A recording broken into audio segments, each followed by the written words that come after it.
Halo pemirsa, apa kabar Anda hari ini? Senang sekali saya Raden Madlias dapat kembali menemani Anda dalam sebuah program talkshow yang syarat informasi inspiratif untuk Anda. Inilah Bincang Sehati.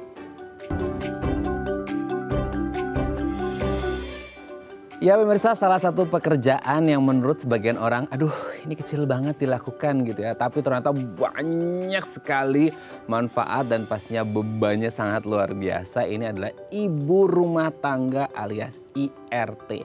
Banyak yang beranggapan, itu mah pekerjaan mudah gitu ya. Semua orang juga bisa, paling cuma masak, ngepel, nyapu, nyuci gitu ya. Eits, tunggu dulu, coba deh ya kalau Anda ini ayah gitu ya atau kepala rumah tangga seorang bapak, coba deh tukeran sehari, 2 hari, 3 hari, seminggu gitu ya gantian istrinya yang kerja di luar, Anda yang coba menyelesaikan pekerjaan rumah tangga di rumah. Aduh itu pasti bebannya berat banget ya karena ternyata yang namanya ibu rumah tangga ini bisa loh mengalami yang namanya stres bahkan depresi. Aduh serem banget ya.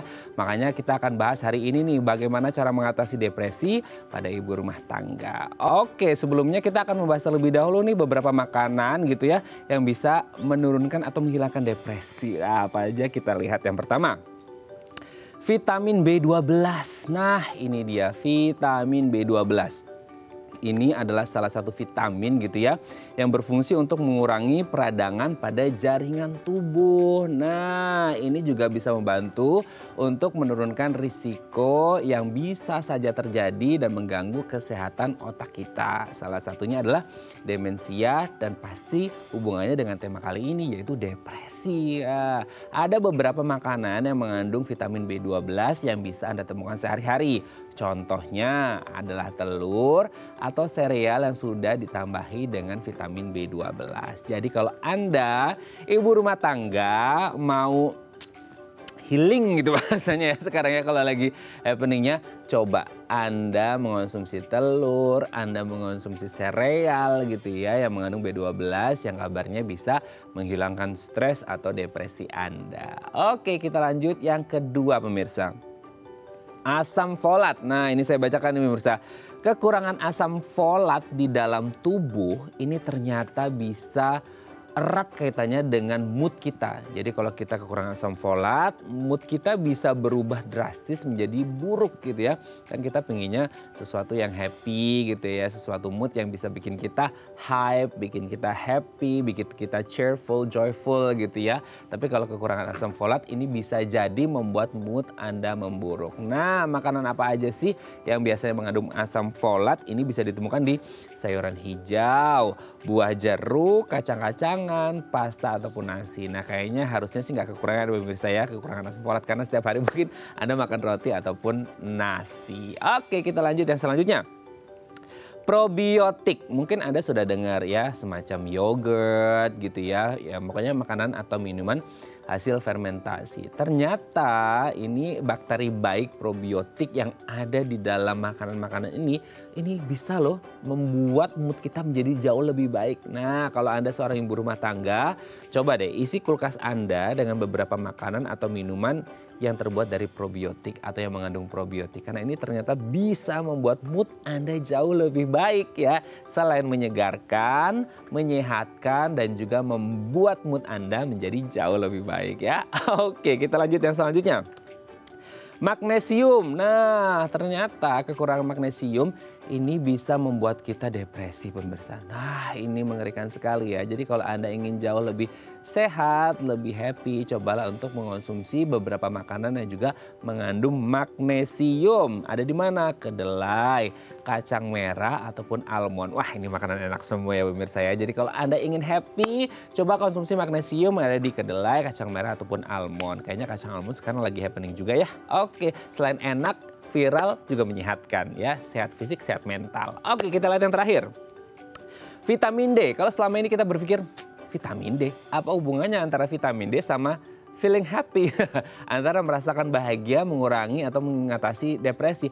Ternyata vitamin D yang selama ini kita kenal kan untuk tulang gitu kan, untuk otot kita, sinar matahari. Ternyata ada hubungannya antara vitamin D dengan perasaan kita atau mood kita supaya kita tidak terlalu stres atau depresi. Jadi kalau Anda mungkin ya Pagi hari lagi stres, abis masak, abis nyuci, suami udah pergi, anak-anak udah sekolah, coba Anda berjemur sebentar untuk mendapatkan vitamin D dan ini ternyata bisa mengatasi depresi Anda.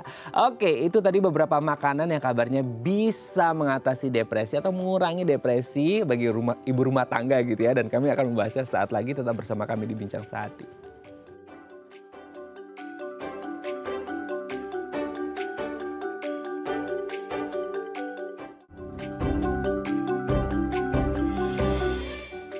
Baik, karena masih bersama kami di Bincang Sehati. Tadi di segmen sebelumnya kita udah membahas nih pemirsa, ada beberapa makanan yang kabarnya gitu ya bisa mengatasi depresi. Aduh, ternyata ya healing itu tidak harus ke laut, tidak harus ke puncak gitu ya, tidak harus kemana-kemana. Boleh sih kalau ada waktu, budget, dan kesediaan. Tapi mungkin kita bisa mendapatkannya gitu ya, menghilangkan depresi dengan beberapa makanan yang ada di dapur kita atau di dalam kulkas kita ya.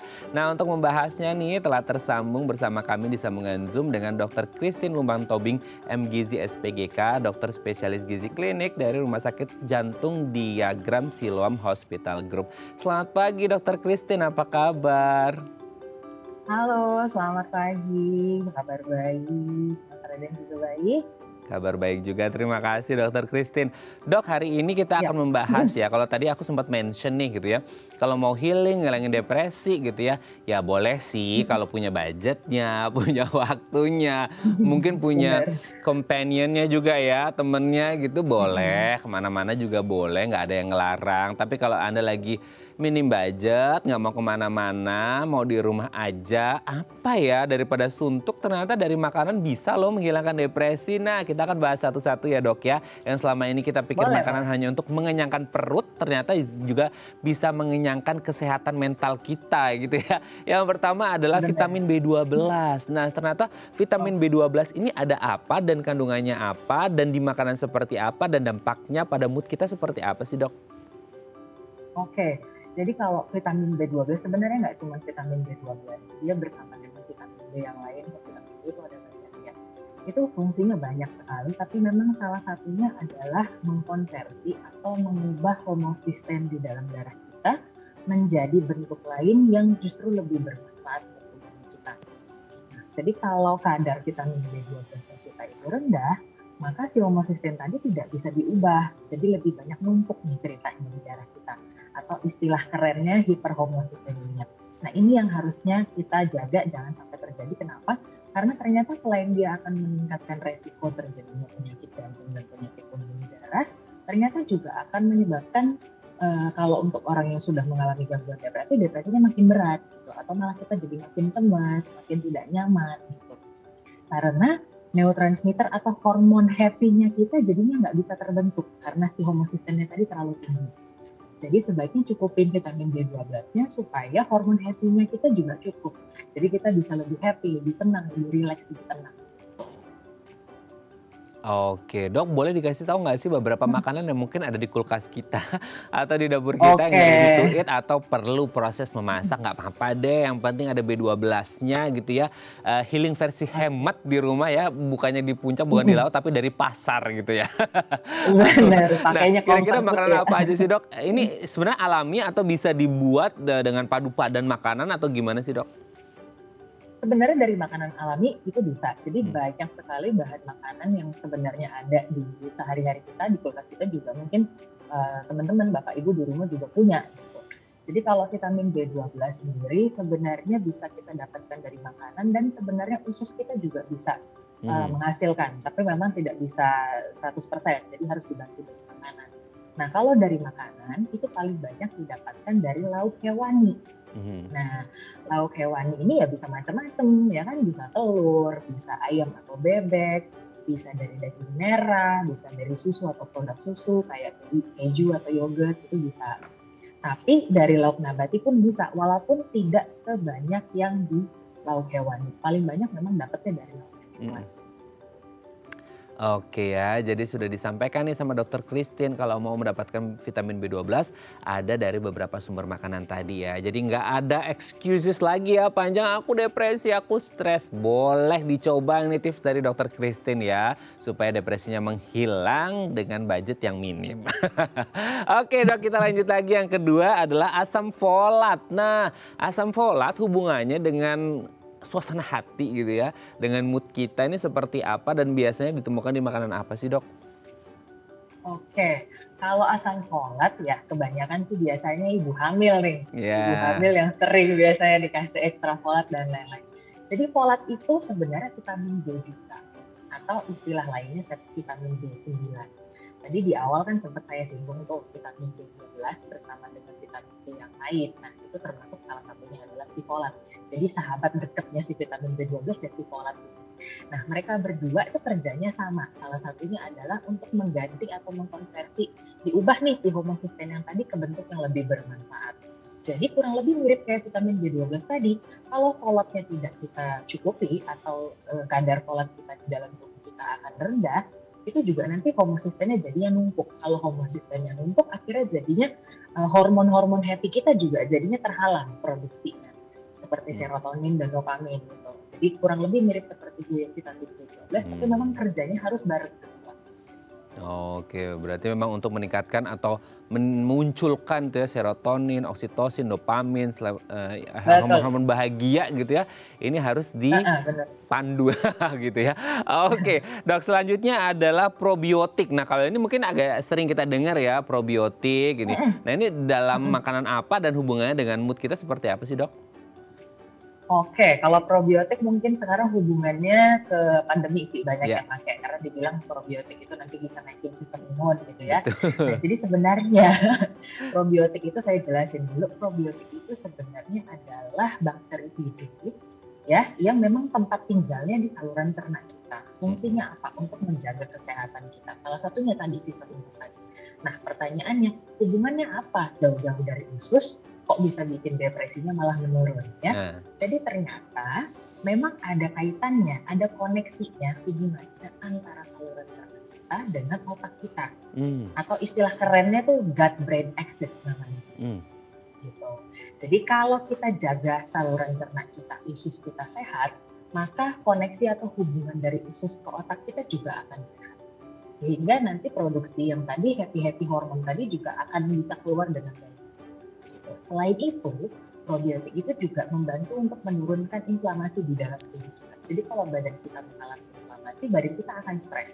Kalau badan kita akan stres, otomatis ya kita juga nggak nyaman gitu.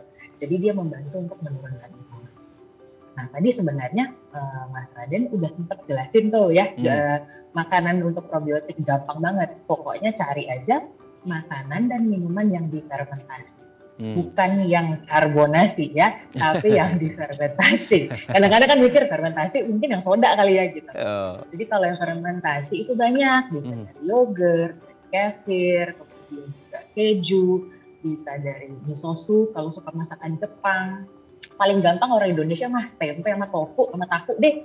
Ya itu gampang banget. Semua kalangan masyarakat juga bisa. Atau kalau suka acar atau yang lagi demam-demam Korea nih, kalau doyan makan kimchi itu juga kimchi ya? tinggi. Oh, oke. Bener. Jadi Oh. bukan buat gaya-gayaan doang, tapi bisa buat sehat. Jadi bukan untuk posting di feed ya, tapi juga untuk Bener. membenarkan suasana hati. Oke, kita lanjut Bener. ya. Setelah probiotik ada magnesium. Nah, magnesium ini gimana dok? Mungkin ada di makanan apa aja dan hubungannya dengan mood kita seperti apa nih? Oke. Jadi sebenarnya ya, magnesium itu bahkan kalau di luar negeri itu sering disebut sebagai chill pill atau nature's value. Jadi kayak obat penenang alami. Dan ada alasannya kenapa dia dibilang sebagai obat penenang alami. Karena memang dia sudah terbukti bisa memblok atau menghindari atau menghambat aktivitas dari neurotransmitter atau hormon-hormon yang sifatnya stimulating. Maksudnya apa? Yang bisa bikin kita gampang untuk irritated, gampang nggak nyaman, gampang marah, gampang emosi. Nah, dia ngeblok yang seperti itu, tapi justru dia akan mengikat reseptor yang sifatnya lebih ke calm. Makanya bikin kita lebih rileks, lebih damai, lebih nyaman. Makanya kenapa dibilang si magnesium itu sebagai obat chill pill, sebagai obat penenang yang alami gitu ya. Atau ibaratnya kalau kita analogikan ke mobil, magnesium itu kayak remnya, kayak remnya sistem saraf kita. Dan itu sudah terbukti bahwa untuk orang-orang yang memang jelas-jelas punya gangguan mental, entah itu depresi, ansietas, atau mungkin punya masalah tidur dan lain-lain, atau masalah mood, kalau kita berikan terapi dengan magnesium, memang ada dosisnya, itu memang terbukti akan memberikan perbaikan buat pasien-pasien. Ya ternyata manfaatnya banyak dari magnesium. Hari ini kita belajar banyak ya. Oke, yang terakhir Dok, vitamin D. Nah ini kan orang pikir vitamin D. Vitamin D kan untuk tulang, kesehatan tulang, kekuatan tulang gitu. Nah hubungannya dengan perasaan, depresi ini gimana nih Dok? Oke, ya agak jauh ya kan dulu juga kalau di awal-awal kan vitaminnya kan vitamin tulang kok katanya bisa buat melawan COVID, bisa untuk imun. Sekarang kok malah bisa jadi depresi. Jadi sebenarnya vitamin D itu bisa kita anggap seperti bapaknya vitamin kali ya, karena memang fungsinya untuk segala sesuatu. Bisa untuk antioksidan, bisa untuk sistem imun dan lain-lain, termasuk juga untuk depresi. Kenapa? Karena ternyata sudah banyak penelitian yang dilakukan. Jadi buat orang-orang yang gampang sekali cemas, gampang sekali berubah moodnya, atau bahkan punya gangguan depresi, dicek nih satu-satu kadar vitamin D-nya. Ternyata waktu dicek itu semuanya pada rendah. Nah karena rendah maka penelitinya banyak yang mikir, oh ini pasti ada hubungannya gitu. Kok bisa justru orang yang depresi atau orang yang punya masalah isu di mentalnya dan lain-lain, itu malah punya kadar vitamin D yang rendah. Tapi kalau orang yang sehat-sehat aja, normal-normal aja, makanya dilihat, oh sepertinya ada hubungannya. Tapi memang sampai saat ini masih belum bisa dijelaskan koneksinya yang jelas itu gimana. Hubungan sebab akibatnya atau pengaruh secara jelasnya itu masih belum bisa dijelaskan. Kemudian apakah vitamin D itu benar-benar bisa kita jadikan sebagai terapi, ya, sebagai pengobatan atau tidak, itu juga masih kontroversi. Karena di beberapa penelitian ada yang mengatakan, oh ternyata signifikan ya hasilnya. Dan di beberapa penelitian lain ternyata hasilnya nggak ada efeknya. Gitu. Jadi sampai sekarang masih kontroversi. Tapi memang sebaiknya kita cukupkan, karena fungsinya tadi, saya katakan itu fungsinya tidak hanya untuk di depresi doang, tapi untuk seluruh kesehatan tubuhnya kita. Jadi sebenarnya vitamin D itu harusnya dicukupi juga. Oke, bapaknya vitamin lah ya Dok ya untuk semuanya. Bisa dibilang, betul. Seperti tadi disebutkan oleh dokter. Oke, terima kasih Dr. Christine Luman-Tobing, MGizi SPGK, dokter spesialis gizi klinik dari Rumah Sakit Jantung Diagram Siloam Hospital Group sudah berbagi informasi. Semoga ini menjadi ilmu yang sangat bermanfaat bagi Anda yang mau healing gitu ya. Jadi nggak perlu ke laut, nggak perlu kemana-mana. Kalau ada budgetnya boleh, tapi Anda bisa mendapatkannya di rumah dari bahan-bahan masakan Anda. Terima kasih Dr. Christine. Ilmunya sangat bermanfaat sekali. Selamat pagi, salam untuk keluarga di rumah dan teman-teman di rumah sakit. Selamat kembali beraktivitas Dok. Oke pemirsa, kita akan lanjut lagi nanti di segmen selanjutnya membahas tema kita hari ini. Kalau Anda punya pertanyaan, Anda bisa menghubungi kami di nomor 021 290 32644 atau DM Instagram kami di @daifamily. Kami akan kembali saat lagi.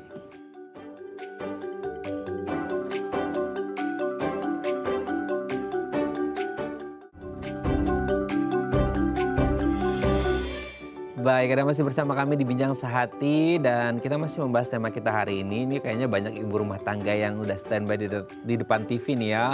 Mau nungguin Dokter Gun ngomong nih ya. Jadi aduh pokoknya hari ini harus nonton Dokter Gun karena hari ini aku udah stres banget, depresi. Apalagi udah 2 tahun pandemi. Gimana cara menghadapi depresi yang berkepanjangan ini. Nah kalau Anda mau tanya-tanya sama Dokter Gun, Anda boleh lo menghubungi kami di nomor 021 290 32644 atau DM Instagram kami di @daifamily. Nah untuk membahasnya udah di-mention tadi ya, udah di-spoiler nih ya. Ada Dr. Guntara Hari SPKJ, dokter spesialis kedokteran jiwa dari Bethsaida Hospital. Selamat pagi Dr. Gun, apa kabar? Selamat pagi, kabar baik. Agak loyo karena sarapan belum dapat. Saya izin buka masker ya. Oh iya siap Dok, biar kelihatan gantengnya ya. Ini karena ibu-ibu rumah tangga udah menunggu Dokter Gun nih hari ini. Ini spesial untuk ibu rumah tangga seluruh Indonesia nih ya. Akan dibahas tuntas sama Dokter Gun ya. Oke Dok, hari ini kita akan membahas satu hal yang mungkin bagi sebagian orang, pekerjaan ibu rumah tangga mah gampang. Cuman masak, nyuci, ngepel, nyapu. Tunggu dulu, siapa bilang begitu? gitu ya. Mungkin pasiennya dokter Gun banyak ya dok yang ibu rumah tangga datang ke rumah, datang ke tempat prakteknya dokter Gun gitu ya. Oke dok, kita mau tanya nih. Sebenarnya kalau ngomongin tentang kondisi tubuh ketika orang lagi stres, ini seperti apa sih kondisi tubuh merespon rasa atau pikiran yang stres itu dok? Oke, saya akan menjawabnya dengan mengingatkan kembali sesuatu yang dia sudah ingat, udah tahu semua orang, tapi sering tidak disadari. Bahwa sebetulnya manusia itu adalah makhluk yang terdiri dari jiwa dan raga. Yes. Betul kan? Betul. Dan jiwa dan raganya nggak bisa nih posisi begini. Sebab kalau ini posisinya terpisah begini, satu jiwa satu raga, serem nih. Ya. Jiwanya jadi roh, raganya jadi mayat. Harusnya udah check out ya dok? Udah check out. Kapan check innya gitu. Nah harus begini. Artinya berpadu jadi satu, saling keterikatan. Jadi jiwa dan raga lengket. Nah, dari ilustrasi atau gambaran yang saya buat dengan tangan saya ini, lalu kita bisa jelas-jelas lihat kan apa hubungan antara jiwa dan raga, yaitu adalah saling ketergantungan, saling terkait dan tidak bisa terlepas satu sama lain. Oleh karena itu sangat logis kalau konsekuensinya adalah berupa apa yang terjadi pada jiwa, itu pasti mempengaruhi raga. Apa yang terjadi pada raga mempengaruhi jiwa. Betul kan? Betul. Nah, pertanyaan Anda jadi saya jawab seperti itu. Bahwa yang namanya gangguan apapun yang, ya kalau mau dibilang apapun mungkin aku agak salah ya, 90 sekian persen di atas 90%, kondisi-kondisi yang bisa mengganggu salah satu atau keduanya jiwa dan raga pasti akan saling mempengaruhi. Kalau cerita soal bagaimana nih pengaruhnya depresi, kita cerita soal secara klasik orang selalu merasa kalau yang namanya depresi karena masalah apapun dalam kehidupan orang lalu menjadi sedih, putus asa, kedepannya ngerasanya hidupnya suram, nggak bisa menikmati kesenangannya, ngomel-ngomel terus, sensitif, marah-marah segala macam, itu di jiwanya. Di raganya seperti apa? Terpengaruh juga. Salah satu yang paling paling sering kita alami tadi seperti yang sudah dokter sebelumnya ceritakan, pola diet, ya pola makan ya. Itu terpengaruh nanti. Ada yang lebih banyak makannya, kurang makannya segala macam. Nanti ada pola istirahatnya, yang tidurnya, ya sulit tidurnya atau tidur berkepanjangan dan segala macam. Terus dalam keadaan yang lebih ekstrim mungkin juga lalu berpengaruh ke sistem tubuh, organ tubuh misalnya ya, sistem pencernaan gitu ya. Aduh mah kronis ya, orang bilang aduh saya sakit mah nggak sembuh-sembuhan gitu. Atau sistem saluran pernapasan, iya nih aku sesak napas terus napas pendek nggak enak, atau sistem kalau di persyaratan aku vertigo, keleyengan gitu kan, goyang-goyang gitu, waduh dan nggak bisa sembuh segala macam. Nah hal-hal itu lalu menjadi kesatuan, satu paket lah. Dan itu bisa terjadi pada siapapun yang sedang mengalami kondisi yang tadi Anda sebutkan. Gitu kira-kira. Oke, jadi kesatuan nih pemirsa. Kalau ibarat katanya Dokter Gun adalah ini jiwa, ini raga bersatu.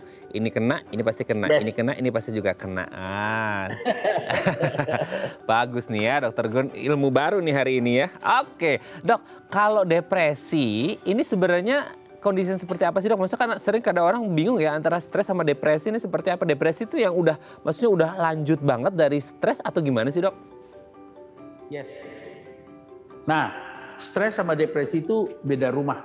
Oh, oke. Stres itu istilah dalam bahasa mungkin Inggris kalau nggak salah ya, atau pokoknya pakai istilah yang kita bisa lebih terjemahkan dalam bahasa Indonesia yang lebih sederhana. Stres itu tekanan. Tanpa melihat tekanannya apa segala macam ya, dari luar, dari dalam bentuk fisik, verbal dan segala macam bisa. Tapi stres itu namanya tekanan. Jadi dari itu penyebab lah yang kemudian menerpa seseorang manusia gitu, lalu itu akan menimbulkan reaksi pada manusianya. Reaksinya apa? Bisa biasa-biasa aja, atau menjadi super cemas, super takut, super panik dan segala macam, atau reaksinya menjadi gangguan perasaan yang sedih. Nah, itu yang namanya depresi. Jadi depresi itu adalah suatu kondisi mood atau perasaan manusia di mana perasaannya itu menjadi sedih, putus asa, gitu kan? Perasaan kayak ke depan tuh masa depannya nggak ada suram dan segala macam. Terus yang juga jelas-jelas di kita itu yang terjadi sekarang itu adalah nggak bisa menikmati, merasakan kesenangan, menikmati keseharian, menikmati kehidupan secara normal. Nah itu gejala utamanya. Nanti tambahan yang gejala-gejala lain tadi gangguan saluran pernapasan dan segala macam, nyeri ulu hati dan segala macam itu biasanya muncul kalau memang kondisinya depresinya mulai dari ringan turun ke sedang, terus turun ke berat. Nah, kalau udah berat kita kenal fenomena yang sangat kita tahu, saya kira yaitu mau bunuh diri, gantung diri di pohon toge, gitu kan? Mau hidup segan mati tak mau kan gitu kan? Nah itu biasanya mewarnai. Saya mohon maaf 1000 ampun pakai istilah mewarnai depresi yang berat, ya depresi yang sedang dan berat. Terus satu lagi yang suka juga disebutkan sama pasien saya, yang saya kira para pemirsa ibu-ibu sekalian juga harus tahu, yaitu dorongan untuk menyakiti diri sendiri gitu. Ya, bahasa yang sekarang, istilah yang sekarang keren tuh self harming katanya. Nah, itu salah satunya disebabkan karena perasaan mau menghukum diri sendiri, perasaan bersalah, atau juga menarik perhatian dan segala macam, itu campur aduk tuh, masing-masing individu masing-masing beda. Nah, itu jawaban untuk apa itu stres dan apa itu depresi. Begitu. Oke, akhirnya terjawab juga ya pemirsa ya, Dokter Gun ini. Selama ini tuh saya mikir, Dok, stres sama depresi itu gimana? Kayaknya sama aja, ternyata beda ya. Oke, terima kasih loh, Dok. Ilmunya sangat luar biasa. Nah, selanjutnya ngomong-ngomong depresi, ini kalau kita ngomongin ibu rumah tangga, Dok, apakah mereka ini rentan mengalami depresi? Apakah mereka depresi gara-gara setiap hari harus nyayur, setiap hari harus masak, harus ngepel, harus nyapu, nggak bisa happy-happy kumpul-kumpul sama teman-teman, apalagi selama pandemi nggak bisa kemana-mana. Nah, itu rentan depresi nggak sih, Dok, sebenarnya ibu rumah tangga ini yang kata orang, aduh ini mah pekerjaan gampang gitu. Gimana tuh, Dok? Oke, mohon maaf, mungkin saya jawabnya nggak terlalu fair karena saya juga profesi saya selain dokter, saya juga bapak rumah tangga gitu ya. Bukan ibu rumah tangga. Tapi saya bilang begitu maksudnya gini, saya berani bilang nih, berdasarkan pengalaman saya sendiri sebagai bapak rumah tangga gitu, saya mau bilang menurut pendapat saya pekerjaan paling berat yang bisa diemban oleh seseorang wanita atau pria tuh adalah ibu rumah tangga. Beratnya di mana? Satu, nggak ada jam waktu tahu. Yes. 24/7, 365 days orang bilang. Yes. 24 jam, 7 hari, ya seminggu, ya 365 hari sebulan. Tahun. Pernah nggak ada cutinya? Nggak ada. Ibu rumah tangga nggak ada cutinya. Ya kan? Itu satu. Terus pekerjaan dia itu apa? Segala macam harus bisa. Belakang rumah sampai depan rumah, pinggir kiri, pinggir kanan, atas bawah rumah, semua harus dikuasai. Plus orang-orang sekitarnya di dalamnya.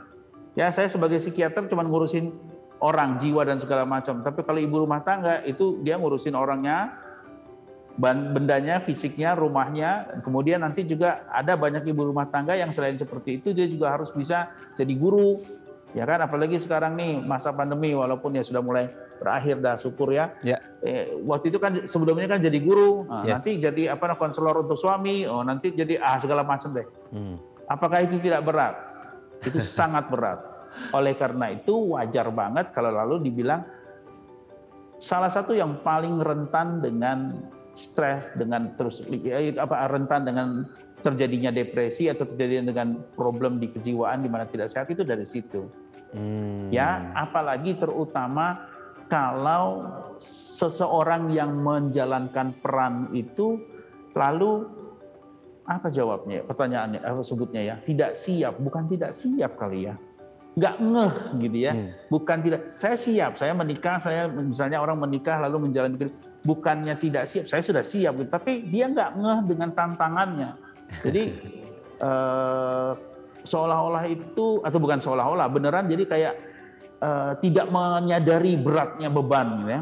Nah, itu membuat menjadi dia lebih sulit lagi mengatasinya, lebih susah lagi. Misalnya tadi Anda cerita soal daripada apa namanya kerja di rumah lebih baik merumpi sama teman dan segala macam gitu, terus ada nanti cerita soal me time dan segala macam, itu butuh sekian jam lagi untuk cerita. Saya kira basicnya, dasarnya dari itu adalah karena ya itu peran tadi itu nggak ya lah pakai kata-kata nggak siap lah ya, nggak siap dihadapi oleh si individu orang yang memerankan itu gitu ya. Itu yang penting. Ya kan, misalnya kalau Anda sebagai penyiar itu, kalau disuruh siaran dari pagi sampai sore memang capek. Tapi iyalah ini udah profesi saya gitu. Kalau saya sebagai dokter misalnya, ya harus kerja di rumah sakit dari pagi sampai sore misalnya. Terus malam juga masih ditelepon orang. Ada orang-orang bilang, kamu nggak ribet ya? 24 jam urusannya telepon pasien segala macam. Loh, aku kan dokter, memang itu tugasku. Nah, itu kan kita lebih siap. Nah, kalau tidak seperti itu, lalu kita akan, aduh kapan ya aku me time ya, kapan ya aku bisa relax ya. Nah, itu muncul semua. Makanya kesiapan itu tadi menjadi beban. Jadi dua ya, sekali lagi, satu memang peran itu membutuhkan 24/7, 365 days tadi ya, terus menerus gitu. Nomor dan juga pekerjaannya berbagai macam gitu ya. Nomor dua, dari dalam diri orangnya sendiri yang memerankan itu apakah dia siap atau tidak. Gitu jawabannya. Oke. Aduh ini sangat luar biasa ya. Kayaknya satu segmen nggak cukup ya, 10-12 menit, harus 2 jam satu segmen ya. Jadi totalnya kita ngobrol bisa 10 jam kalau sama Dokter Gun ya. Ini menarik banget, gak kerasa udah harus break dulu kita Dok. Nanti kita akan lanjut lagi ya. Oke pemirsa, 021 290 3244 atau DM Instagram kami di @dafamily kalau Anda punya pertanyaan. Kami akan kembali saat lagi.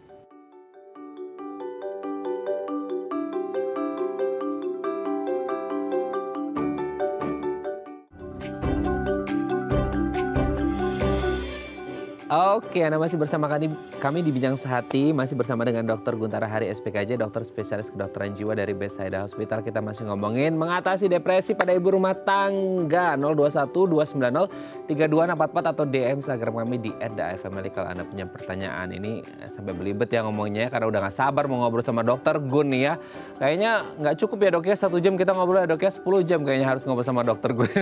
Nanti kita bikin lagi sesi-sesi ngobrol lagi sama Dr. Gun ya. Dok, kalau ada nggak sih maksudnya kayak gejala gitu, apa sih yang bisa dilihat? Mungkin para suami kadang-kadang kan laki-laki katanya ya Dok, ya ini katanya bukan mengeneralisir ya, katanya kurang peka gitu ya kalau istrinya lagi stres, lagi depresi. Nah ini catatan nih ibu-ibu ya di rumah, tolong di-record ya, tolong di-record ini Dokter Gun ngomong apa, nanti tolong nggak sengaja, Pak aku nggak sengaja kirim itu forward gitu ya. Gejala ketika seorang istri atau ibu rumah tangga udah mengalami depresi di rumah itu seperti apa sih Dok? Ada nggak yang ketara gitu, yang kelihatan gitu, gejalanya seperti apa?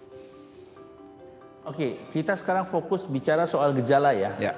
Tadi soalnya Anda juga, Mas Raden juga cerita soal apakah suaminya atau pasangannya ngeh nggak dengan yang istri. Itu ceritanya 2 jam lagi itu.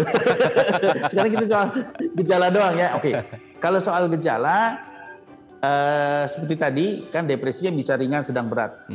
Ya kan, kalau dia ringan artinya gejalanya ada tapi tidak terlalu mengganggu kehidupan sehari-hari. Kalau kira-kira seperti itulah apa definisinya. Kalau sudah sedang itu sudah mulai mengganggu kehidupan sehari-hari, jadi nggak nyaman dan segala macam. Nah kalau berat dia menjadi tidak bisa berfungsi biasanya. Jadi plek, dia punya peran sosial, peran mental dia sebagai ibu rumah tangga, baik sebagai istri maupun sebagai orang tua, itu sudah dia tidak bisa jalankan. Itu definisinya depresi berat gitu ya. Nah, gejala-gejalanya apa saja tadi? Mulai dari gejala fisik dan gejala mental digabungkan jadi satu, ya. Jadi muncul semua. Gejala mental yang khas, lalu dari luar kita lihat banget si ibu ini atau si yang problem ini, si pasien ini gitu ya, si yang berproblem ini sulit menikmati kesehariannya dengan positif, dengan baik, dengan nyaman gitu ya. Dia merasa apapun yang dilakukannya, bahkan yang tadinya itu menyenangkan, kita bisa sebutnya hobi misalnya, dia udah nggak bisa nikmatin lagi. Ya kan, biasanya drakor jangankan sejam, seharian pun oke gini, tapi kan ini 10 menit aja rasanya udah aduh nggak ngerti ceritanya apalah, aku bosen lah, nggak mau lah segala macam. Biasanya biang gosip, ngerumpi dan segala macam juga nggak bisa, ini dia nggak mau lagi atau nggak ada niatan untuk bahkan bertemu dengan orang lain pun tidak mau misalnya. Dia biasanya melakukan aktivitas yang menyenangkan dia, misalnya melakukan hobinya, entah masak, entah apa segala macam, tidak lagi dia bisa lakukan atau tidak mau dia nikmati ya, dia bisa lakukan tapi mungkin dia tidak nikmati atau malah dia sama sekali tidak lakukan. Nah, kemudian kalau ditanya ngobrol gitu ya, bagaimana kondisimu sehari-hari? Bete deh, nggak nyaman dah segala macam. Terus kalau bicara soal kedepannya mau gimana? Aku nggak tahu deh, terserah mau gimana aja gitu ya. Apalagi kalau sudah misalnya ceritanya sudah sampai ke depannya mau ada rencana apa dalam kehidupan segala macam, mereka biasanya sudah nggak bisa menanggapi dengan betul. Kemudian tentu saja kita lihat ya dari wajah, penampilan dan segala macam, wajahnya sudah sedih, nggak pernah senyum gitu ya. Sudut bibirnya selalu di bawah garis khatulistiwa. Kalau ini garis khatulistiwa di bawahnya, bukan di atas garis khatulistiwa, kan selalu gitu. Nah, terus berarti kemudian juga emosi, sensitif ya. Kadang-kadang orang itu tidak ekspresinya dengan sedih, tapi dengan marah misalnya. Dengan lebih sensitif itu artinya dia mudah tersinggung misalnya. Dengan lebih sensitif itu artinya dia uring-uringan segala macam. Nah itu. Terus ada lagi yang gejala fisik. Nah gejala fisik mengganggu dalam misalnya mengganggu dalam pola kehidupan sehari-hari. Misalnya pola makan terganggu. Ada dua macam nih. Ada yang jadi makan gila-gilaan, apapun dimakan, ditelan sekaya. Sebagian besar tuh yang menyenangkan dan junk food biasanya itu kenanya gitu. Aku jarang sekali dengar misalnya orang dalam kondisi gitu makan makanan healthy food doang gitu. Enggak, biasanya si junk food yang langsung dihajar ya. Betul. Atau malah nggak ada nafsu makan hilang sama sekali misalnya. Lalu pola makan juga berantakan misalnya. Kemudian dia kalau memang yang orang yang diet itu kelihatan banget. Dia tiba-tiba menjadi tidak disiplin ya, tidak peduli dengan dietnya misalnya. Terus ada pola dalam keseharian itu rutinitas, misalnya dia tidur. Ya pola tidurnya jadi berantakan, sangat banyak yang tidak bisa tidur semalaman atau tidurnya jadi ketukar tuh. Kalau malam jadi apa? Siang jadi malam, malam jadi siang. Jadi kalong, jadi bad girl gitu ya. Kalau Batman kan cowok, dia melek terus nanti kalau malamnya, kalau siangnya udah loyo lah, ngantuk lah, sebentar tidur, bangun lagi, sebentar tidur lagi, lemes badannya segala macam, bisa seperti itu. Atau yang benar-benar jarang sekali tidurnya, itu seperti itu. Lalu juga dalam keseharian juga kita lihat yang tadinya bisanya semangat apa segala macam, aktivitas dia nggak bisa dan apa. Gejala-gejala itu tergantung tadi depresinya ringan atau sedang atau berat. Itu intensitasnya bisa sampai benar-benar terus-menerus kelihatan, jelas sekali kelihatan sampai mengganggu dalam aktivitasnya sehari-hari, dalam perannya itu atau hanya samar-samar. Kadang-kadang aja kita lihat misalnya keseharian kelihatannya dia ceria, tapi kalau dia udah sendirian, diem gitu, baru wajahnya jadi murung, gitu ya, jadi bengong, jadi melamun. Tapi kalau ditegur dia masih bisa ngobrol dengan baik, pekerjaan masih bisa dia lakukan dengan baik, misalnya kayak gitu. Banyak kasus bentar, ada yang penting. Banyak kasus misalnya. Silakan dok, silakan. Karena ini penting. Ibu rumah tangga itu lalu hanya mengekspresikannya itu pada saat tidak ada orang. Suami sedang kerja, kalau misalnya ini nggak lagi pandemi, atau anak-anak sedang sekolah, baru dia sedih. Nah begitu mereka datang, itu tidaknya. Jadi ini warning tadi. Gejala ini itu kadang-kadang bisa berlangsung bertahun-tahun, berbulan-bulan, bertahun-tahun. Jadi para bapak rumah tangga dan kalau ada anak-anaknya atau remaja yang nonton, coba tolong diperhatikan. Sorry, mantap dok. Oke. Dok, ini sorry tadi aku mau potong. Sebenarnya ini ada DM Instagram, tapi kita punya waktu 2-3 menit sebelum break ya dok ya. Semoga bisa terjawab dalam waktu sesingkat itu. Kita bacakan. Aku bacakan nih dok. Ini dari Ibu Meta. Dok, saya ini ibu rumah tangga dengan 2 anak kembar umur 7 tahun. Saya dan suami suka berbeda pendapat dalam mengurus anak, apalagi sekarang saya tinggal di rumah mertua. Wah, ini akar masalahnya mungkin ya. Dan ini membuat saya stres. Bagaimana solusinya? Terima kasih. Dalam 2 menit mungkin bisa terjawab, dok. Gimana nih, dok? Nomor satu. Ini jawaban saya adalah salah satu solusi, bukan semua solusi dan mungkin tidak cocok dengan semua orang. Tapi biasanya saya lalu akan menjawab bahwa yang namanya dalam rumah tangga itu yang menjadi inti adalah suami dan istri. Klik. Yang lain itu adalah tambahan atau segala macam. Tapi yang memegang keputusan adalah suami dan istri.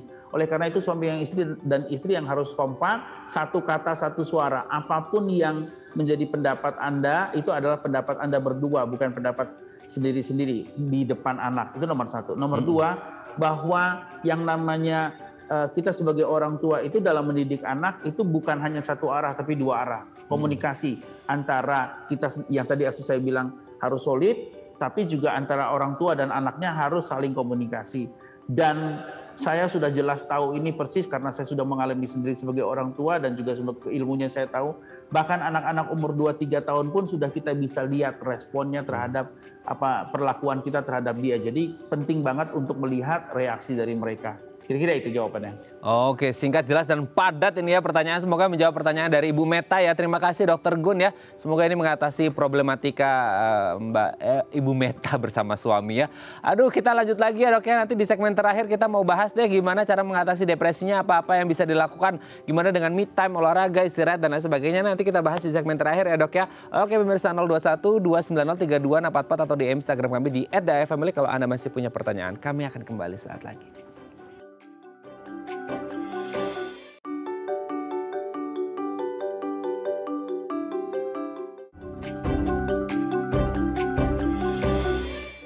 Kita masih bersama Dr. Gun Tarahari, SPKJ, dokter spesialis kedokteran jiwa dari Bethsaida Hospital. Dr. Gun, kita langsung, kalau tadi udah ngomongin apa itu depresi, gejalanya, sekarang kita ngomongin ngatasinya gimana nih? Ini mungkin ditunggu-tunggu sama ibu rumah tangga di rumah. Gimana nih Dok? Ya, nomor satu saya selalu bilang begini, kalau kita sudah sebut seseorang itu mengalami depresi, berarti dia sedang mengalami gangguan. Gangguan itu sama dengan atau kurang lebih itu bisa disamakan equally dengan penyakit. Yes. Kalau dia penyakit, kita harus obati. Itu kuncinya. Jadi kalau kita sudah sebut dia depresi, berani sebut, oh ini depresi nih, berarti kita harus diobati. Jangan depresi itu, sudahlah, Anda harus lebih tegar, lebih tahan yang sabar ya gitu. No. Kalau dia sudah penyakit, disorder, harus diobati. Itu prinsip nomor satu. Prinsip nomor dua, nah mengobatinya itu bisa dari dalam diri sendiri dan atau dari sendiri plus dari luar. Kalau yang ringan, bisa saja orang hanya dari dalam diri sendiri. Itu tadi, motivasi diri sendiri, menyadari dan segala macam ya. Motivasi diri sendiri, menyadari kondisinya, harus ingat dengan perannya, harus ingat dengan kondisi apa yang tanggung jawab dia, yang orang-orang yang tergantung dengan dia dan segala macam, itu bisa memotivasikan, belajar untuk bisa menerima keadaan dan segala macam teori-teori dan perangkat mental yang perlu dia siapkan untuk bisa menjawab tantangan itu. Nah, di sini ada tipsnya. Makanya saya bilang tadi bahwa memerankan peran seorang ibu rumah tangga itu yang notabene adalah pekerjaan paling berat di dunia, itu memang nggak untuk semua orang, gitulah kira-kira saya mau ngomong ya, biar aman aja ya. Itu tidak untuk semua orang. Jadi kalau memang ibu-ibu sekalian, anda sekalian, bukan ibu deh, ibu dan bapak, karena saya juga bapak rumah tangga gitu ya. Kalau memang tidak ngeklik banget menjalankan peran itu, akui. Sedemikian sehingga kita dengan lebih mudah mau mencari bantuan misalnya. Ya, nomor dua. Nomor satu tadi atasi diri sendiri. Nomor dua, cara mengatasi depresi itu adalah diri sendiri dan orang lain. Bantuan dari orang lain dari sekitar, baik sebelum kondisi itu menjadi depresi atau depresi baru ringan, belum sedang, belum berat, sudah minta bantuan dari orang luar. Bantuannya baik dalam bentuk yang hanya bantuan rohani, istilahku itu untuk misalnya nasihat, curhat, itu menenangkan dan segala macam, atau bantuan yang benar-benar membantu secara real, secara nyata menyelesaikan atau mengatasi handling aktivitasnya ya, perannya ya, bantu ngurusin anak sekolah, bantu ngurusin rumah tangga dalam artian pekerjaan domestik itu atau dalam hal-hal yang lain. Jadi secara konkret, secara real mengurangi beban kerja yang tadi 24 jam 7 hari 365 hari setahun. Itu. Nomor 3, kalau dari diri sendiri sudah dilakukan, lalu udah diminta bantuan dari orang sekitar sudah, nah mungkin sudah saatnya untuk meminta bantuan dari orang yang lebih profesional lah ya, memang lebih dikhususkan. Mulai dari mungkin ya ini juga ada stratanya, kalau saya sih memikirkannya begitu.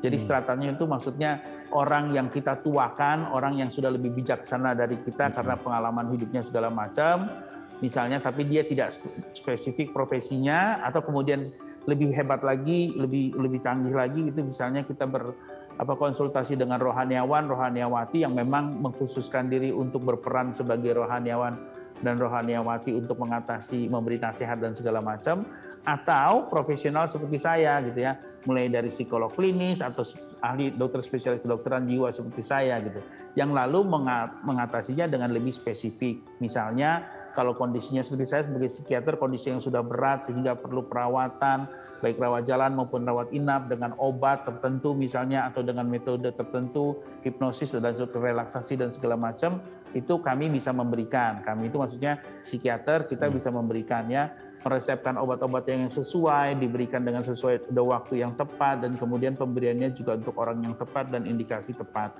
Hal-hal begitu bisa sangat membantu dalam paling tidak nomor satu secara efektif. Artinya yang kita lakukan itu yang kita kerjakan itu memang bisa mengatasi masalah, bukan hanya yang tadi sekedar untuk buying time orang bilang ya, efisien, jadi tidak bertele-tele dan fokusnya bagus dan segala macam. Dan yang paling penting, kalau tadi saya ada tiga tahapan dari diri sendiri, bantuan orang lain dan orang lain yang profesional termasuk obat, itu untuk sebetulnya memastikan pengobatannya harus holistik, menyeluruh ya, komprehensif. Jadi tidak bisa juga dihandle oleh orang itu sendiri. Itu jawabannya kira-kira ya, secara lengkap seperti apa. Nah kemudian secara detail, karena saya seorang psikiater, lalu saya akan bilang, dengan ini saya ya penyuluhan deh, memberikan penyuluhan yang lebih klasik misalnya, bahwa tentang obat-obatan misalnya. Obat-obatan yang diberikan oleh dokter ahli spesialis kedokteran jiwa seperti saya, itu tentu saja kami memberikannya dengan tadi tepat orang, tepat pasiennya ya memang memerlukan, tepat diagnosisnya ya, terus tepat nama obatnya, tepat dosisnya, tepat cara penggunaannya segala macam.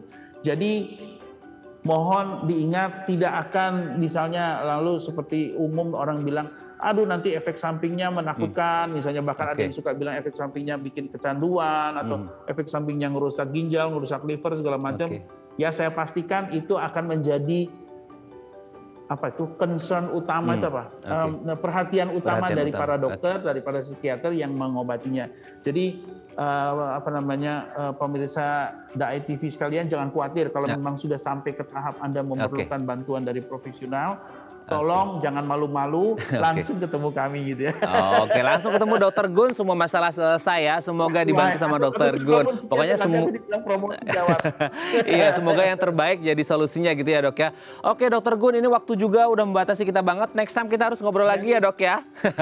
Sehat selalu untuk Dokter Gun dan teman-teman di Bedside Hospital. Selamat pagi Dok, selamat kembali beraktivitas. Oke pemirsa, saya Raden Madlias pamit. Sampai jumpa dan selamat kembali beraktivitas.